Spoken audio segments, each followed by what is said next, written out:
Hi అండి, నేను మీ Lakshman, NRI projects. Rich people చాలామంది దేశాలు దాటి ఖండాలు దాటి కొన్ని వేల కిలోమీటర్ల దూరం వెళ్ళి ప్రాపర్టీస్ కొంటున్నారు. కానీ చాలామంది హైదరాబాద్ ఎయిర్పోర్ట్కి జస్ట్ 25 కిలోమీటర్ల ఏరియాలో 35 కిలోమీటర్ల ఏరియాలో ఒక ప్రాపర్టీ కొనండి, ఒక ప్లాట్ కొనండి అంటే అంత దూరం పోవాలా సార్, అంత రేట్ పెరుగుతుందా సార్, పెరగకపోతే ఎట్లా సార్ అని చెప్పి అడుగుతారు. మీరు రియల్ ఎస్టేట్ ఇన్వెస్ట్మెంట్ చేసే ముందు డిస్టెన్స్ చూడకండి, అక్కడ డెవలప్మెంట్స్ ఏమున్నాయి, ఫ్యూచర్లో ఇన్ఫ్రాస్ట్రక్చర్ పెరుగుతుందా లేదా, గవర్నమెంట్ సపోర్ట్ ఉందా లేదా, అక్కడ కొత్త కొత్త జాబ్స్ క్రియేషన్ జరుగుతున్నాయా లేదా, ఇవన్నీ చూడండి.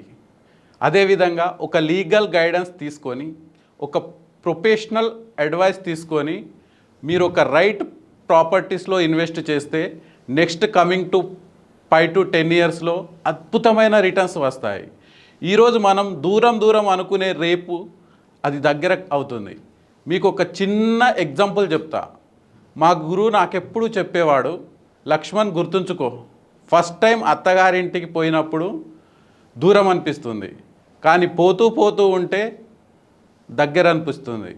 అదేవిధంగా ప్రాపర్టీ ఫస్ట్ టైం చూడడానికి వెళ్ళేటప్పుడు దూరం అనిపిస్తుంది, కానీ రెగ్యులర్గా వెళ్తూ ఉంటే దగ్గర అనిపిస్తుంది.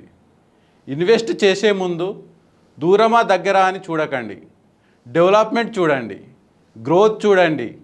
ఈరోజు మీరు తీసుకునే ఒక మంచి నిర్ణయం రేపు మీ ఫ్యూచర్కి సెక్యూరిటీగా ఉంటుంది. 10 సంవత్సరాల తర్వాత 70,000 1,00,000 ఉన్నప్పుడు అయ్యో అప్పుడు కొన్నుంటే బాగుండేది అన్న ఫీలింగ్, ఆ రిగ్రెట్ లైఫ్ అంతా ఉంటుంది. కాబట్టి ప్రాపర్టీ కొనే ముందు ఒక రైట్ గైడెన్స్ తీసుకొని ఇన్వెస్ట్ చేయండి. మీకు కావాల్సిన గైడెన్స్ కోసం ఇప్పుడే ఈ కింది నంబర్ని సంప్రదించండి. Thank you.